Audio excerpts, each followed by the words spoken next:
Chop, pop, movies.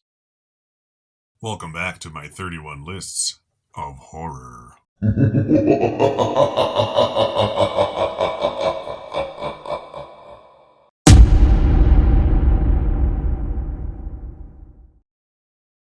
Ahoy there, my name is Derek, the Convicted Cinephile, and if you're a convicted cinephile yourself, please like, share, and subscribe to the channel down below. On my channel, I like to talk, chop, and pop open, that is, movies and physical media. And this is going to be a similar video to the last few. This is going to be 5 recommendations out of my collection to you of modern horror. So I'm referring to 2000 through today, 5 more movies in my collection I want to recommend to you. I just decided to lump this whole century into a category. Yeah, I got stuff to do. This literally ranges from the year 2000 upward. The newest film in here is, I think, from about 10 years ago, honestly. A lot of movies to talk about. 155 things, if I'm not mistaken. But the first one is from the year 2000. It has spawned a fantastic franchise that everyone loves since, but the first one will always hold a special place in my heart because it is, in my opinion, the best of the franchise, even though they're all decent for the most part. There's one really bad one. I talked about one of them already in one of these videos, and that's going to be the original Final Destination. This is the 5 film collection, doesn't include the newest film, which is decent. I talked about part 5 in my prequels video, I believe, because it was a secret prequel, and that's what I liked about it. But part 1 is my favorite of the franchise. It started this concept, though it's not necessarily the first film to have a concept exactly like this. I think it was originally like a script for an X-Files episode that got turned into extended into a movie. I don't know. Look into that. I don't know how true that is. But you got Devon Sawa in here, Ollie Larder, Sean William Scott. It's got a good cast, good young hip cast at the time, and everyone at this point knows the plot of this movie. Young Devon Sawa, Alex, I believe his name is in the film.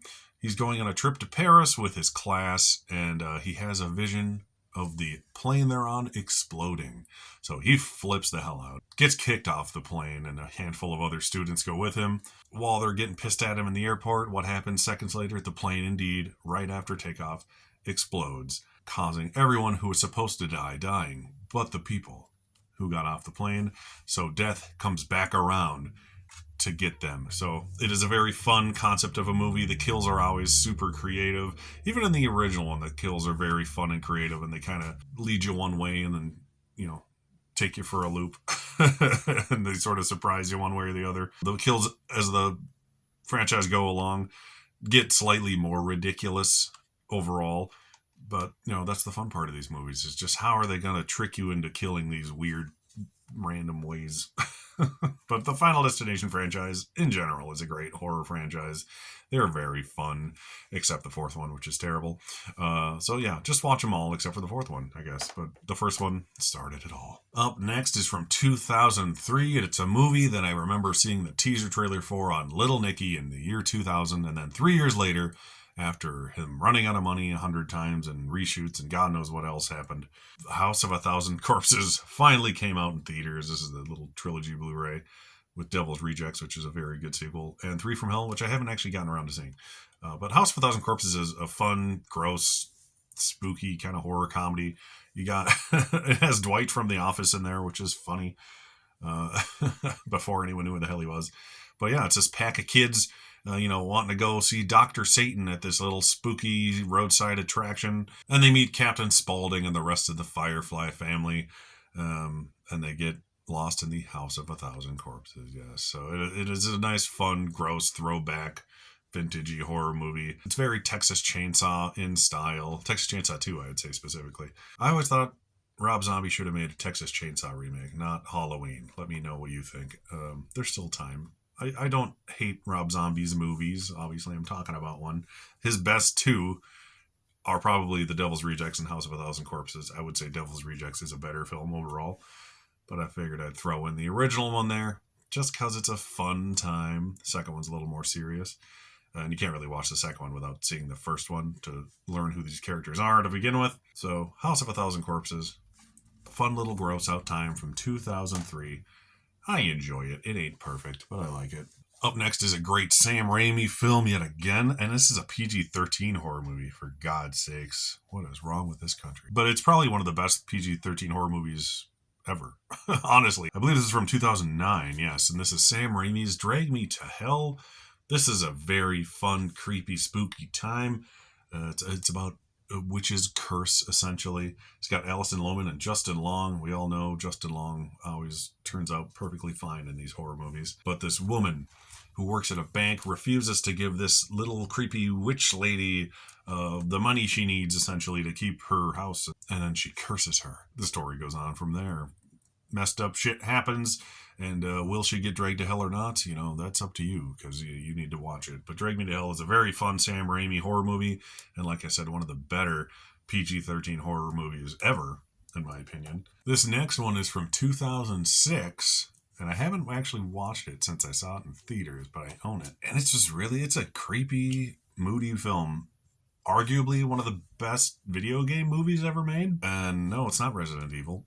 It's actually going to be Silent Hill. This movie is very eerie and creepy, and it has great visual style. It represents the game very well. It's about the character, what's her name, Rose, who has her adopted daughter with her, and they get into a car crash, and the daughter is missing. So she is searching around Silent Hill to find her. That is the gist of the game as well, if I'm not mistaken. It's been a while since I played it, like 25 years. Something like that. But yeah, in this creepy setting, you got the hospital setting with the creepy nurses with no faces. You got the pyramid head dude that's like one of the coolest visual costumes in video game and movie history. But yeah, it's like I said, I haven't seen it in a long time, but I remember it being very creepy, and I happen to own it, so I thought I'd throw it out there. And you don't get to talk about video game movies a lot, so I figured I might as well throw one in on this list. From the 2006, give Silent Hill a chance. If you like Resident Evil, the games or the movies, because they're not very similar, this one represents the game far better than any of the Resident Evil films, in my opinion. And this movie is 10 years old now. I can't believe it. The newest movie on this list from 2015. It is the brilliantly directed, that is the star of this show, in my opinion, It Follows. Saw this in theaters with the wife. Creeped the hell out of both of us. I thought the concept is clever. It's basically about a sexually transmitted disease. It literally hunts you down and kills you. It takes the shape of someone you know or someone it had infected previously, and it follows you no matter what you do. And the only way to get rid of it is to pass it on to someone else, hence the sexually transmitted disease aspect of it. And it is just an offsetting, creepy movie. Like I said, the directing is the star of the show in this one, as good as the actors are in the film. The long oneer camera takes, the camera shots, the stuff in the background, the perfectly choreographed sequences of people following and trying to avoid being followed by this creature are very unsettling and creepy, even if you find the concept of the movie to be kind of stupid, which I don't. I enjoy it. I like the high concepts like this, where there's rules to it and things of that sort.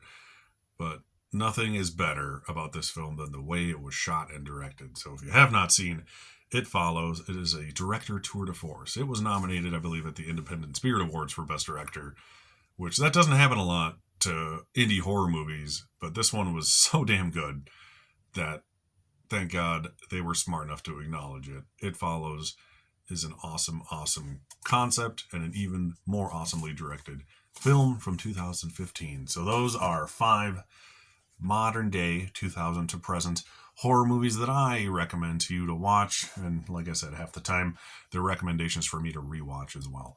So maybe I'll finally pop Silent Hill on in there since I haven't seen it in almost 20 years.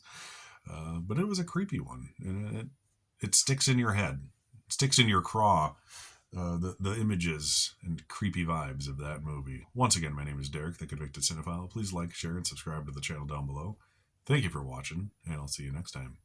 Thank you so much for watching, everybody. Don't forget to like and subscribe to the channel, and channel memberships and merch are available on TeePublic and Spreadshop stores.